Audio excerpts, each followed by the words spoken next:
Hello everyone, मैं ब्रजेश अपने YouTube channel sixty academy में लेकर आ रहा हूँ कुछ महत्वपूर्ण प्रश्न, वो भी किस चैप्टर से? सेल चैप्टर से, यानी कि कोशिका चैप्टर से कुछ महत्वपूर्ण पूछे जाने वाले प्रश्न। ठीक है, यानी किसी भी कम्पिटेटिव एग्जाम में जो भी क्वेश्चन पूछे जाते हैं इस चैप्टर से, जितने भी महत्वपूर्ण क्वेश्चन प्रीवियस ईयर में भी देख लीजिएगा। प्रीवियस ईयर में से हम क्वेश्चन उठाए हैं, प्रीवियस ईयर में बहुत जितने भी क्वेश्चन पूछे जाते हैं वह हम यहाँ पे कुछ महत्वपूर्ण क्वेश्चन है, यानी कि नंबर कितने 20 क्वेश्चनों को हमने लिया है और देखेंगे इसको डिटेल से क्या क्या है, कैसे प्रश्न पूछे जाते हैं, इसको हम देखेंगे। तो इसको देखने से पहले हम चाहेंगे आप क्या करेंगे, मेरे चैनल को ढेर सारा लाइक, सब्सक्राइब और बेल आइकन का बटन दबाना मत भूलिएगा। ठीक है, इसी के साथ अब देखिए पिछले लेक्चर में क्या, पिछले लेक्चर में हमने इसकी थ्योरी बताया है। अब उसी थ्योरी के बेसिस पे हम क्वेश्चनों को उठा के यहाँ पे रखे हैं। आइए अब इसको हम देखते हैं डिटेल से कौन कौन से क्वेश्चन है और कैसे पूछा जाता है एग्जामों में क्वेश्चन। तो आइए स्टार्ट करते हैं। हमारा पहला क्वेश्चन है, यानी कि जो कोशिका के कुछ महत्वपूर्ण प्रश्न यानी प्रीवियस ईयर में जो क्वेश्चन पूछे गए हैं उसको अब देखेंगे। तो मेरा क्वेश्चन नंबर 1 क्या है, यानी कि कोशिका के अध्ययन को कहते हैं। चलो देखिएगा, सर्वप्रथम यानी जब हमारे पहले लेक्चर में क्या था, पहले लेक्चर में हमारा था कि कोशिका, यानी पहले लेक्चर में हमने बताया था कोशिका के अध्ययन को क्या कहा जाता है, यानी जब कोशिका को अध्ययन करते हैं तो उसको क्या कहा जाता है। ठीक है, यानी कोशिका शब्द की उत्पत्ति किससे होती है? साइटो शब्द से हुई है। किस शब्द से हुई है? साइटो शब्द से हुई है। अब इसी का हम क्या करते हैं, अध्ययन करते हैं, तो उसे क्या कहता है? साइटोलॉजी कहा जाता है। यानी कोशिका के अध्ययन को कहते हैं, क्या कहते हैं? साइटोलॉजी कहते हैं। क्या कहते हैं? साइटोलॉजी कहते हैं। ठीक है, बहुत सारा विकल्प रहेगा, उसमें एक साइटोलॉजी रहेगा, उसको क्या करेंगे? टिक मार देंगे। आगे चले। कोशिका विज्ञान के जनक कहे जाते हैं, यानी कोशिका की खोज या कोशिका के जनक कौन है, या कोशिका के पिता कौन है? तो कौन है? Robert Hooke. आप सभी लोग को पता है, अच्छी तरह से पता है कौन है? Robert Hooke. आगे चलते हैं। सभी जीव बने होते हैं, जितने भी जीव होते हैं वो किसके बने होते हैं?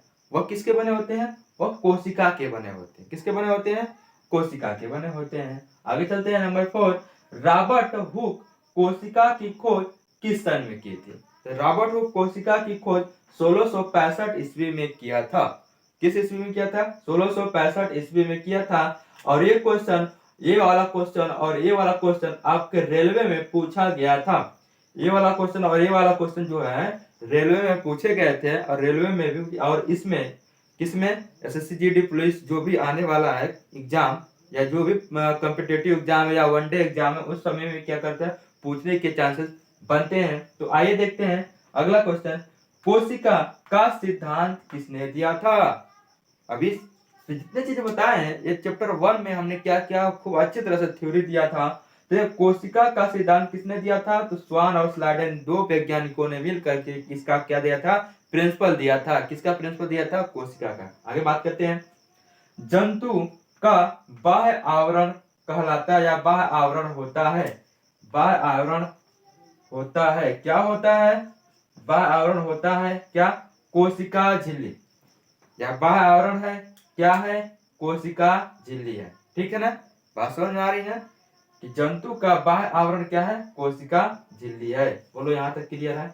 कोई दिक्कत इसमें? किसी को दिक्कत नहीं ना? आगे चलते हैं, आगे बात करते हैं। कोशिका भित्ति अनुपस्थित होते हैं, तो किसमें होती है? किसमें कोशिका भित्ति नहीं होती है?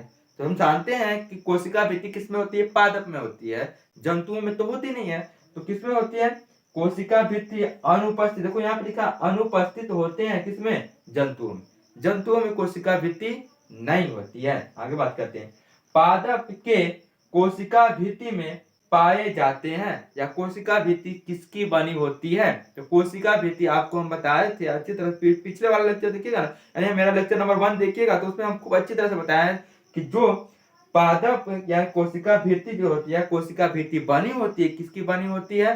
सेलुलोज की बनी होती है। किसकी बनी होती है? सेलुलोज की बनी होती है। या भित्ति में पाए जाते हैं, क्या पाए जाते हैं? सेलुलोज पाए जाते हैं।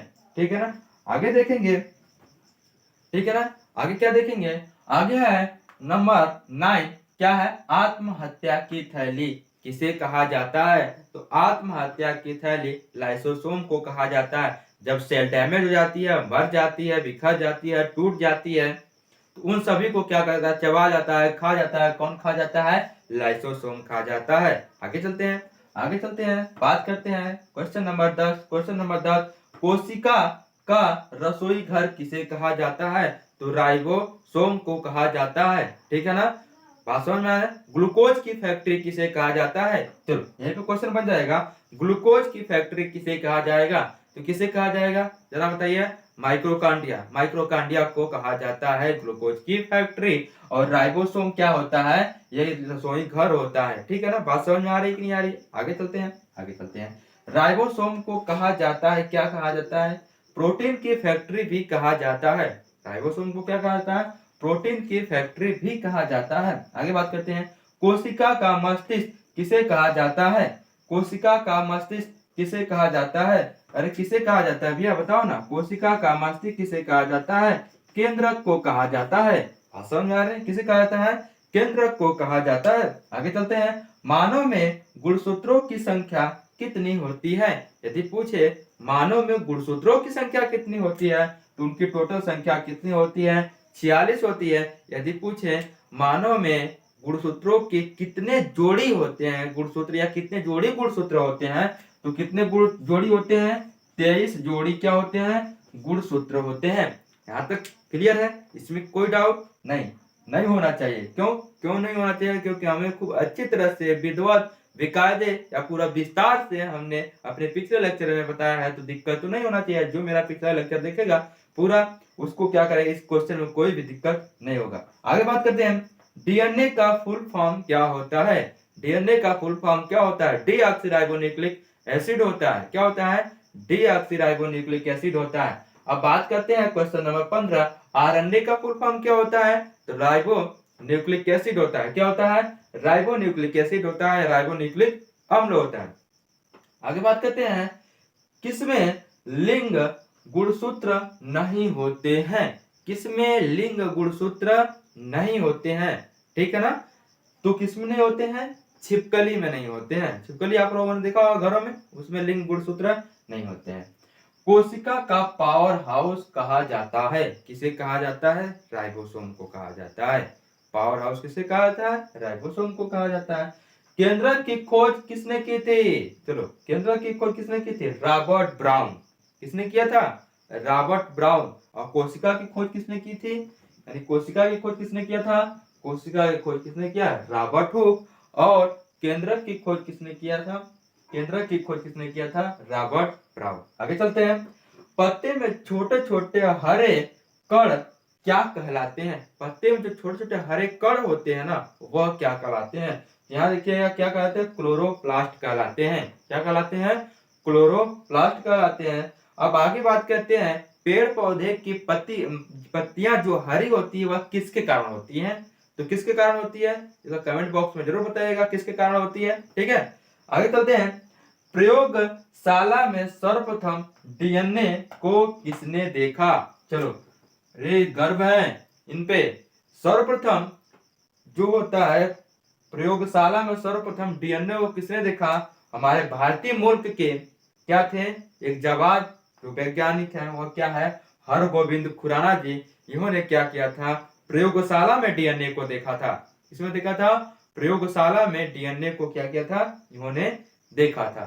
आगे चलते हैं, ठीक है ना। अब देखिएगा, हमने कुछ महत्वपूर्ण 20 क्वेश्चनों को उठाया था। इसमें से एक क्वेश्चन या दो क्वेश्चन आपको किसी भी कॉम्पिटिटिव एग्जाम में देखने को मिलेगा 100%, चाहे वह रेलवे का हो, चाहे एसएससी का हो, एसएससी जीडी का हो। एक जब क्वेश्चन उठाएगा इस चैप्टर से, तो एक ना एक क्वेश्चन आपको यहीं से मिल जाएंगे, इसमें कोई शक नहीं।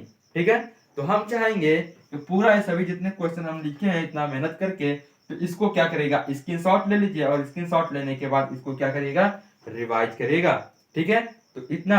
और देखने के बाद आप क्या करेगा? लाइक, सब्सक्राइब और बेल आइकन का बटन दबाना मत भूलिएगा।